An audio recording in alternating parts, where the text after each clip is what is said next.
In front of me is the tablet 5G, and today I would like to show you how you can add a password to Google Passwords Manager. Begin by launching Settings and scrolling down to access Google. Then tap on Autofill.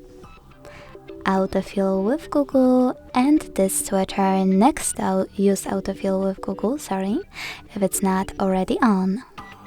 Then select Google Password Manager and tap on Add Password. Now it's time to input all of those informations.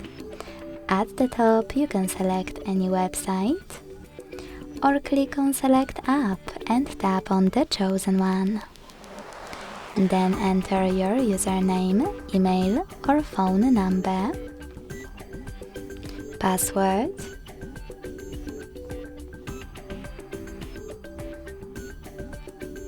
and even take some helpful notes. When you finished, hit Save at the top right corner. As you can see, after that my password was successfully added. Thanks so much for watching. If you enjoyed this video, leave a like, comment and subscribe. Bye!